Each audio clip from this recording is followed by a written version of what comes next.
Class 5 बेटे कक्षा 5 आज हम पढ़ेंगे, अपना छोटा हुआ लेसन पूरा करेंगे, चिट्ठी का सफ़र। और ये जो पार्ट 6 है यहाँ तक आपका जो है क्लास 5 का हाफ ईयरली में आएगा।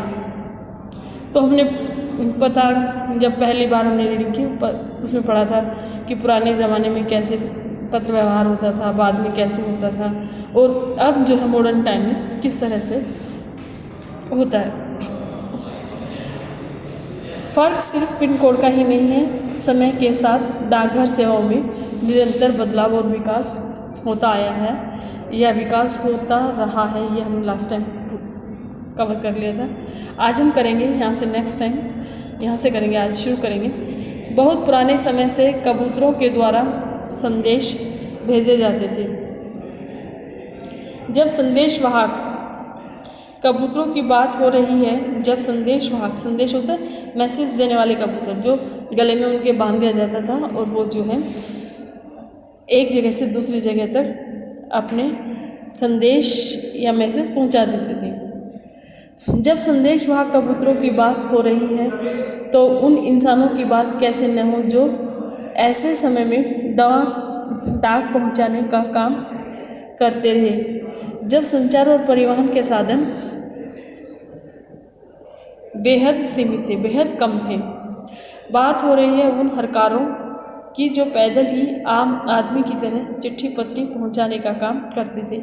आजकल क्या है कि हम लोग चिट्ठी पत्री को डाकखाने में डाल देते हैं और वो चीज़ जो है जिस क्षेत्र की, जिस राज्य की, जिस इलाके की होती है वो कहाँ चली जाती है, वो डाकखाने की गाड़ी से दूसरी जगह चली जाती है।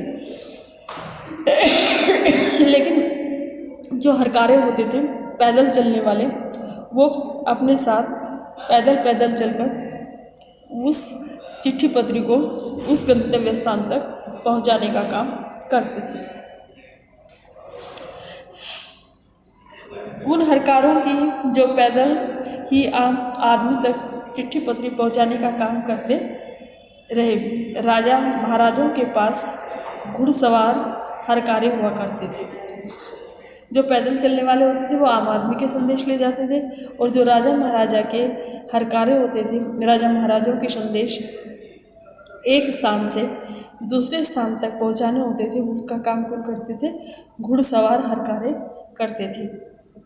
हरकारों को न सिर्फ हर तरह की जंगली जानवरों की चपेट में आने का डर बना रहता था, आज भी भारतीय डाक सेवा वह दुर्गम पहाड़ी इलाकों तक डाक पहुंचाने के लिए हरकारों पर निर्भर करती है।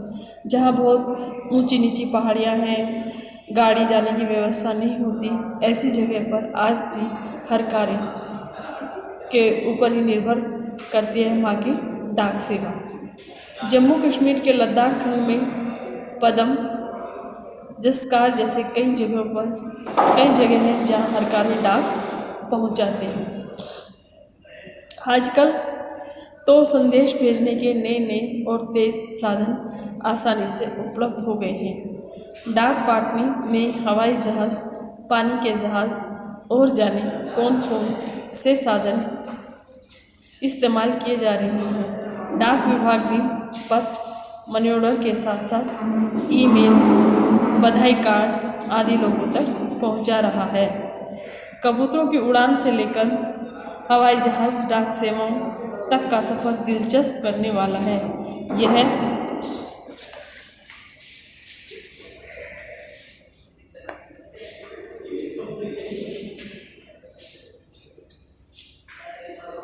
यह सोचकर आश्चर्य होता है कि कबूतर जैसा पक्षी संदेशवाहक भी हो सकता है। कबूतरों की कई प्रजातियां होती हैं। सोचकर आश्चर्य होता है कि कबूतर जैसे पक्षी संदेशवाहक भी हो सकता है। कबूतर की कई प्रजातियां होती हैं और ये सभी संदेश लाने और ले जाने का काम नहीं कर सकती। गिरहबाज या हुमर वह प्रजाति है जिसे प्रशिक्षित करके डाक संदेश भेजने के काम में लाया जाता है। आखिर कबूतर अपना रास्ता ढूंढ कैसे लेता है? उन प्रवासी पक्षियों के बारे में सोचो और पता करो कि वे कैसे सैकड़ों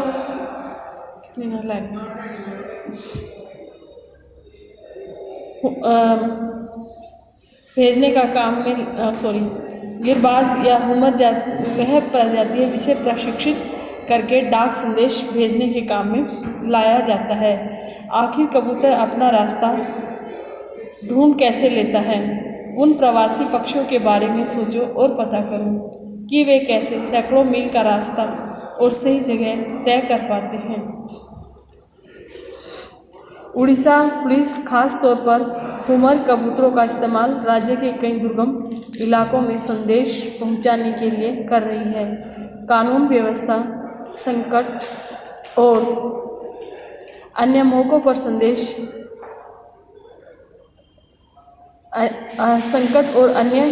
संदेश के लिए ये कबूतर बहुत ही उपयोगी साबित हुए। कबूतरों की संदेश सेवा बहुत सस्ती है और उन पर खास खर्च नहीं आता। इन कबूतरों का जीवन 15 से 20 साल होता है और 8 से 10 साल तक वे बहुत अच्छा काम करते हैं।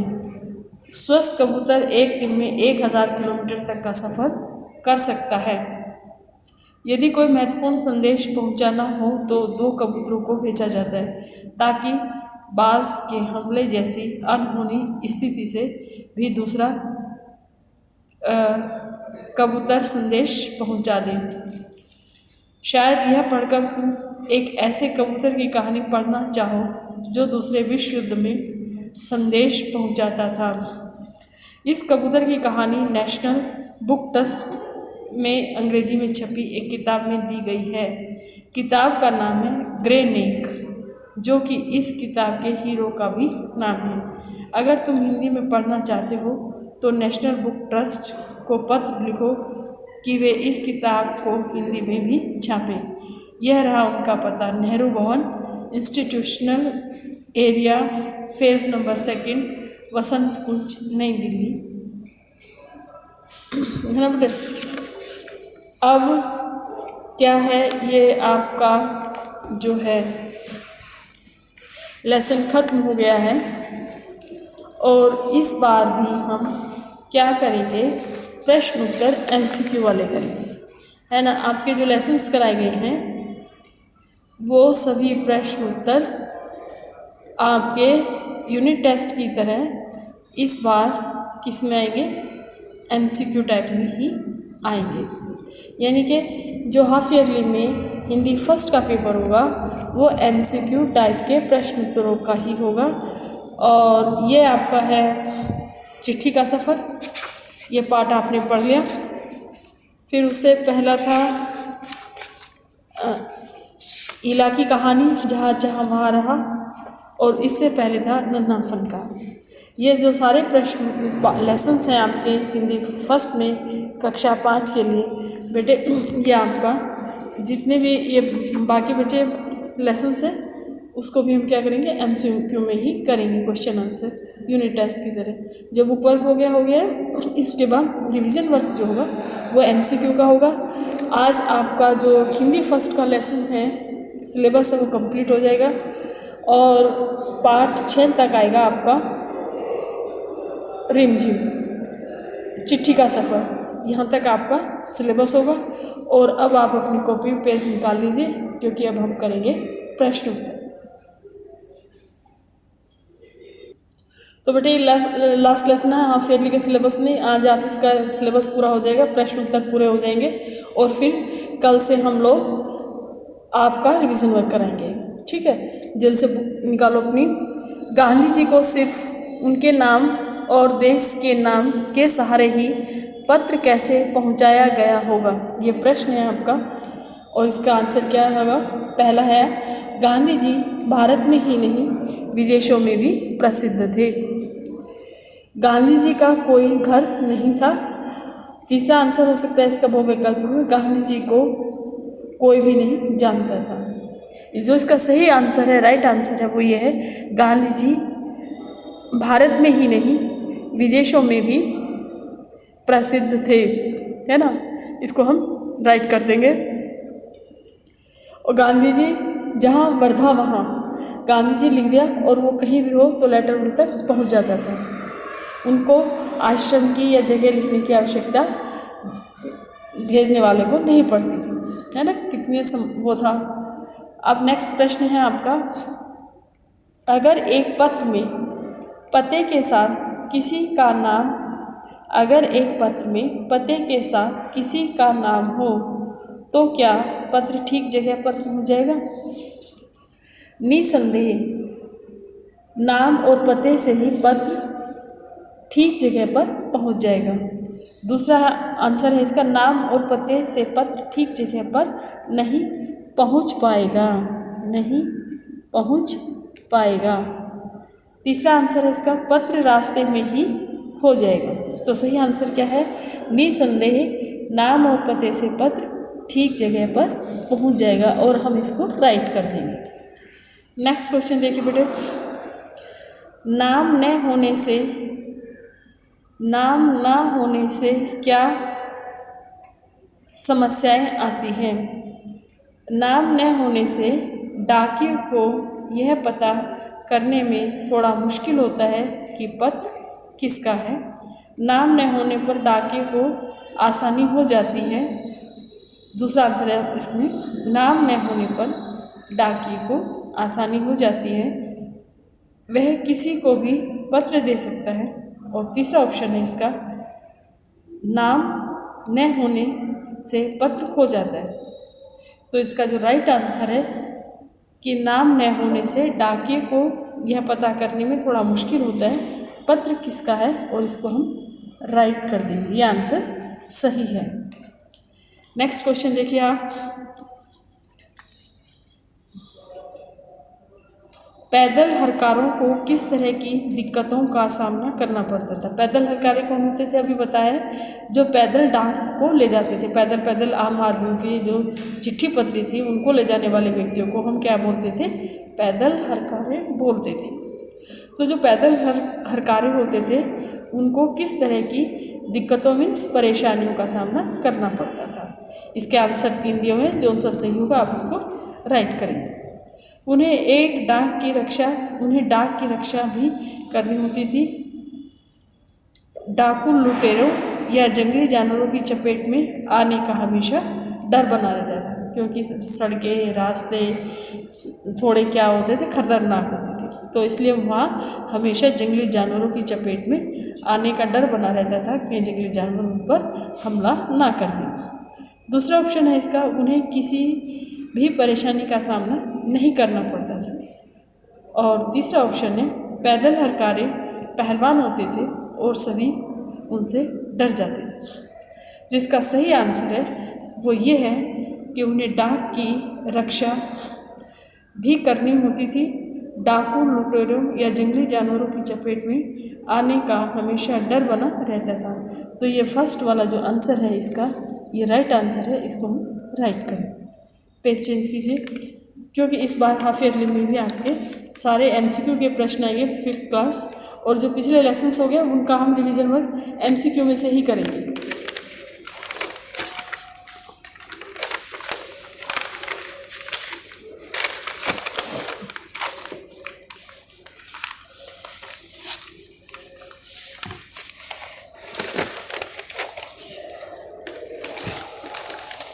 हाँ जी,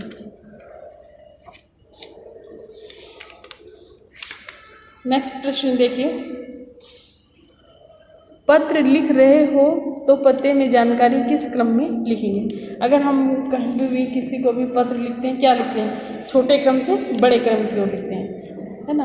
पहले घर का पता, फिर गली का, मोहल्ले का, गांव का, जिले का और राज्य का। तो ये हमारा क्या करते हैं, छोटी भौगोलिक इकाई से बड़ी भौगोलिक इकाई पर जब हम पत्र लिखते हैं ये उसका राइट आंसर होता है।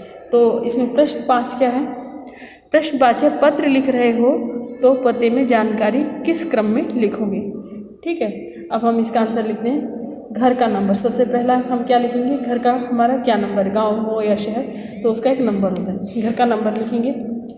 फिर उसके बाद लिखेंगे गली और मोहल्ले का नाम, खंड का नाम, कस्बे या शहर और गांव का नाम। अब हम कौन से शहर में रहते हैं, कौन से कस्बे में रहते हैं, कौन से गांव में रहते हैं, फिर उसका नाम लिखेंगे। फिर जनपद का नाम लिखेंगे कि हमारा जो है घर कौन से जनपद में आता है। फिर राज्य का नाम लिखेंगे। तो इसका मतलब क्या हुआ कि जब हम किसी भी पत्र को लिखते हैं तो छोटी भौगोलिक इकाई से शुरू करके बड़ी की ओर बढ़ा जाता है। ठीक है, एक आंसर तो ये हो गया। दूसरा आंसर क्या हो गया इसमें, बहुवैकल्पिक में दूसरा आंसर होगा बड़ी से छोटी भौगोलिक, बड़ी से छोटी भौगोलिक इकाई की ओर बढ़ा जाता है। सबसे पहले राज्य का नाम, जनपद, गांव, जनपद, गांव, शहर, जनपद, गांव, शहर, कस्बे का नाम, गली मोहल्ले का नाम, वह घर का नंबर लिखा जाता है। तीसरा, अपनी मर्जी से हम कोई भी क्रम में पत्र में पता लिख सकते हैं, आगे से भी लिख सकते हैं, पीछे से भी, है ना। लेकिन इसमें सही कौन सा है वो हम देखते हैं। इसमें जो है सही आंसर पहले वाला है। ये आंसर हमारा पहला जो आंसर है वो सही है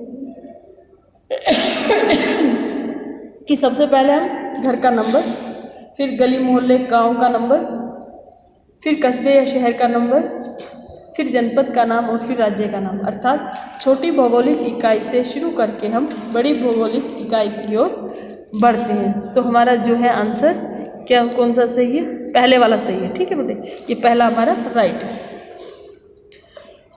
दूसरा क्वेश्चन है हमारा, बताओ कि कौन सा अर्थ पाठ के संदर्भ में ठीक है। पहला उत्तर है किसी भी संदेश को दूर तक या लोगों तक पहुंचाने की क्रिया या प्रणाली कम्युनिकेशन,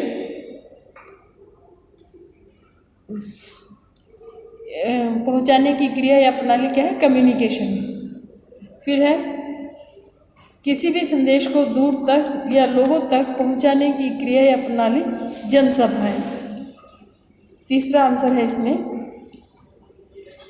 किसी भी संदेश को दूर तक या लोगों तक पहुंचाने की क्रिया या प्रणाली पानी की टंकी पर खड़े होकर बोलने से है। तो इसमें सही आंसर क्या होगा, इसका सही आंसर ये है किसी संदेश को दूर तक या लोगों तक पहुंचाने की क्रिया या प्रणाली क्या है, कम्युनिकेशन है। ये राइट आंसर है। पहले वाला जो आंसर है वो हमारा सही है।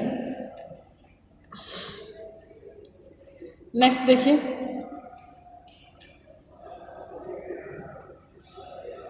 नेक्स्ट है आपका बहुत पुराने समय में संदेश किसके द्वारा भेजे जाते थे।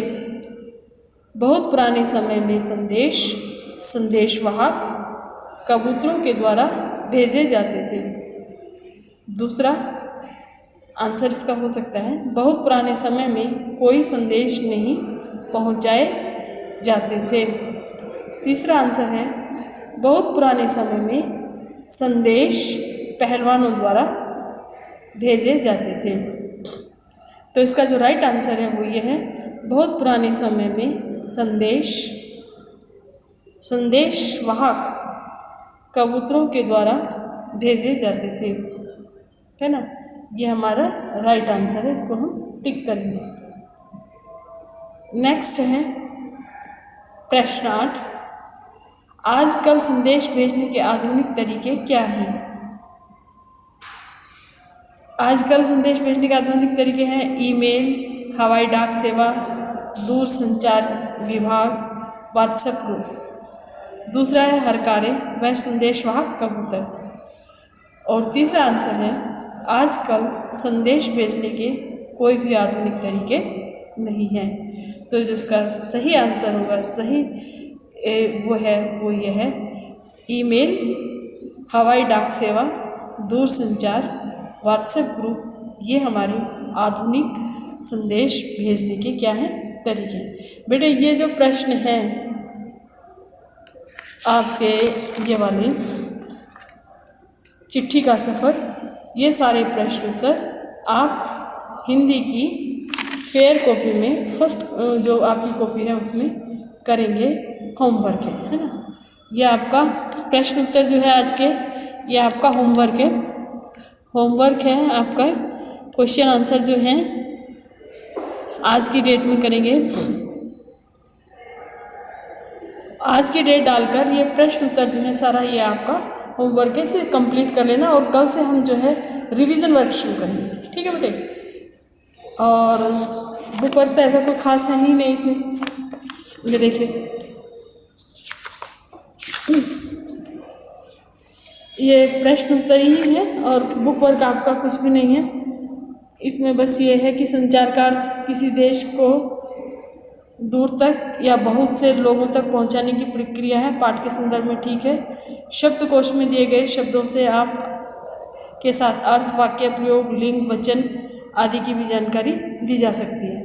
तो इसमें जो है 5th क्लास में कोई बुक वर्क नहीं है, बस ये 2 खाली स्थान है कि जनपद का नाम नीचे दी गई जगह में लिखेंगे हम कैसे। सबसे पहले हम घर का नंबर लिखेंगे, फिर गली मोहल्ले का नाम लिखेंगे, प्रश्न 5 है। फिर कस्बे, शहर और गांव का नाम लिखेंगे, फिर राज्य का नाम लिखेंगे और फिर पिन कोड लिखेंगे। अब प्रश्न 7 है, इसमें क्या पूछा गया, चिट्ठी भेजने के लिए आमतौर पर पोस्ट कार्ड, अंतर्देशीय पत्र या लिफाफा इस्तेमाल में किया जाता है। डाकघर में जाकर इनका मूल्य ज्ञात कीजिए। पोस्ट कार्ड होता है पीले रंग का, है ना, वो 50 पैसे में मिलता है। अंतर्देशीय पत्र ब्लू कलर का होता है जिसमें उसके अंदर लिखा जाता है और बाहर उसका एड्रेस होता है, वो 5 रुपये का मिलता है। और लिफाफा येलो कलर का होता है और उस पर हम कागज़ पर लिख के उसके अंदर उसे लिफाफे को पैक कर देते हैं, बंद कर देते हैं, उस पर बाहर अपना पता लिखते हैं और जहाँ भेजा जाता है उसका पता लिखा जाता है। वो उसकी कीमत कितनी है, 5 रुपये। तो ये तो हो गया आपका पूरा काम। और बेटे ये जो काम है आपके प्रश्न उत्तर आपके बहुवैकल्पिक हैं ये वाले, और ये बहुवैकल्पिक प्रश्न उत्तर आप अपनी हिंदी की फेयर कॉपी हिंदी फर्स्ट में करेंगे। और आज ही काम पूरा कर लेना जितने भी प्रश्न मैंने कराए हैं, क्योंकि कल से फिर हम रिवीजन वर्क करेंगे। आज के लिए इतनी काफ़ी है।